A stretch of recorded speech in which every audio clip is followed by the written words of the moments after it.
लम्हा न्यूज़ के साथ मैं हूं आपका मेज़बान शहजाद मलिक। नाज़रीन, बड़ी ब्रेकिंग न्यूज़ ये है कि मैं आपको बताता चलूं, पाकिस्तान और सऊदी अरब के दरमियान जो दफ़ाई माहिदा तय पा चुका है, उसके बाद अब आपको पता है, जैसे कि मैं आपको बार बार बता रहा हूं, कि बहुत जल्द सऊदी अरब और बरदर इस्लामी मुल्क यानी कतर पाकिस्तान में जल्द ही लाखों डॉलर की सरमायाकारी करने जा रहे हैं, जिसके नतीजे में ये लम्हा न्यूज़ की एक्सक्लूसिव खबर आपको दे रहा हूँ कि जिसके नतीजे में अमेरिकी डॉलर की कीमत पाकिस्तान में 250 रुपये तक हो जाएगी। जब आपको पता है कि अमेरिकी डॉलर की कीमत 250 रुपये तक पाकिस्तान में हो जाएगी, तो इससे यकीनी तौर पर पाकिस्तान की माशी सूरत हाल में भी बेहतरी आएगी और महंगाई में भी यकीनी तौर पर कमी पैदा होनी शुरू हो जाएगी। ये मैं आपको लम्हा न्यूज़ के नाज़रीन को बड़ी मोतबर ज़राए से ख़बर दे रहा हूँ कि अब पाकिस्तान के लिए अल्लाह ताला के फजल व करम से अच्छी ही ख़बरें हैं, खुशियाँ ही खुशियाँ हैं। बुरे दिन चले गए हैं, अब अच्छी खबरों का सिलसिला शुरू हो चुका है। जैसा जिस तरह से पाकिस्तान और सऊदी अरब के दरमियान जैसे ही दफ़ाई माहिदा तय पा गया, उसका ऐलान हुआ, तो मैंने आपको ये खबर दी थी। उसके बाद पाकिस्तान में स्टॉक एक्सचेंज जो है वो 100 इंडेक्स से भी ऊपर तजावज़ क्रॉस कर गई।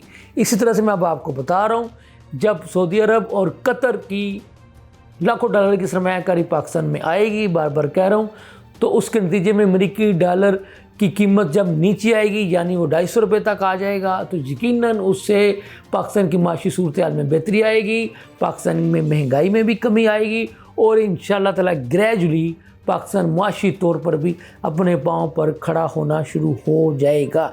एक खबर तो ये थी जो आपको बतानी थी। दूसरी खबर आपको पता है कि ये है कि वज़ीर पंजाब मोहतरमा मरीम नवाज़ साहिबा ने आज पीरा फोर्स में एक तकरीब में ख़िताब किया और उनका ये कहना था कि पीरा फोर्स वालों, मुझे बताओ कि तुम लोग रिश्वत नहीं लोगे, लोगों को नाजायज़ तौर पर तंग नहीं करोगे और अपनी आवाम को डिलीवर करने की कोशिश करोगे। जिस मकसद के लिए इस इदारे का मैं क़याम लेकर के आई हूँ, उस मकसद को फिलफोर पूरा करने की कोशिश करोगी। तो वज़ीर आला पंजाब मोहतरमा मरीम नवाज़ साहिबा का ये भी कहना था कि पंजाब की सरकारी ज़मीनों पर कब्ज़ों को वागुज़ार करवाने के लिए अलग अदालतों का क़याम अमल में लाया जाएगा, ताकि इस हवाले से केसेस का स्पीडी जो है वो फ़ैसला करके ज़िम्मेदारों के ख़िलाफ़ कानून के मुताबिक जल्द से जल्द कार्रवाई को भी अमल में लाया जाएगा। तो नाज़रीन, हम आपको पहले भी बता चुके हैं कि पीपल्स पार्टी और नून लीग के दरमियान लफ्ज़ी गोलाबारी का सिलसिला जारी है।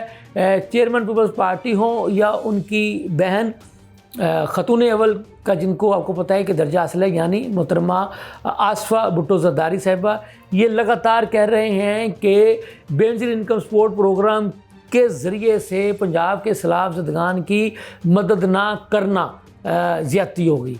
फिर वो ये भी कह रहे हैं कि गैर मुल्की इमदाद का भी डिमांड ना करना हुकूमत पाकिस्तान की जानब से, ये भी ज़्यादती है।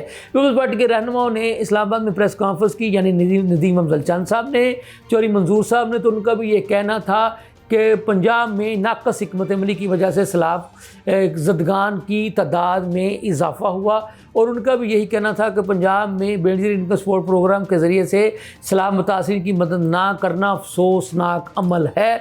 नदीम अफजल चंद साहब तो यहाँ तक बोले कि नून लीग वाले ये मत भूलें कि जब इमरान खान को हटाया गया था तो उस वक्त पीपल्स पार्टी की लीडरशिप ने शहबाज शरीफ साहब को प्राइम मिनिस्टरशिप का ओहदा ऑफ़र किया था।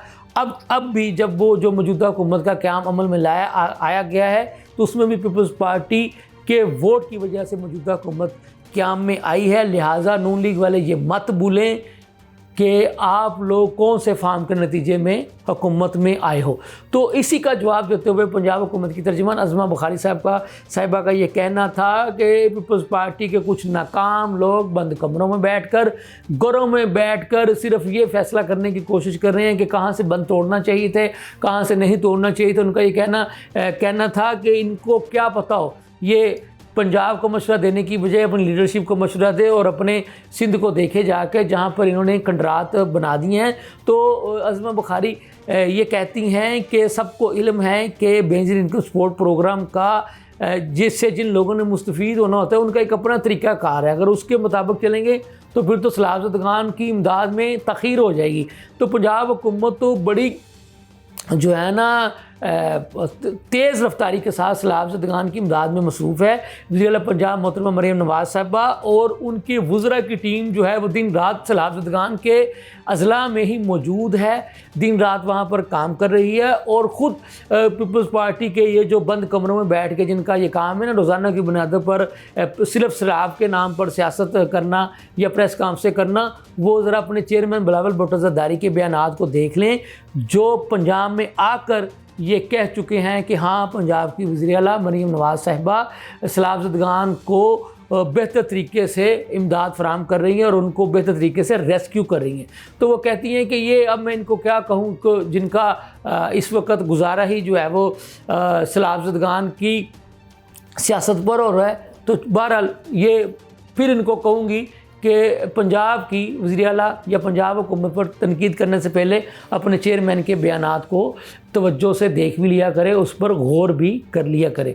तो नाज़रीन, इस वक्त आपको पता है कि असल ख़बरों का मतलब मरकज़ जो है वो UNO है। जनरल असम्बली में आलमी रहनुमाओं के ख़ताबात का सिलसिला जारी है। पाकिस्तान के वज़ीर जनाब शहबाज शरीफ साहब ने भी ख़ताब किया, अमेरिकी सदर जनाब डोनाल्ड ट्रंप साहब ने भी ख़ताब किया, तैयब अर्दवान साहब ने भी ख़ताब किया। तो ये अभी बड़ी ख़बरों का सिलसिला जारी है। तो उम्मीद की जा रही है कि जल्द ही वहाँ से अच्छी और बड़ी ख़बरों का सिलसिला भी शुरू हो जाएगा।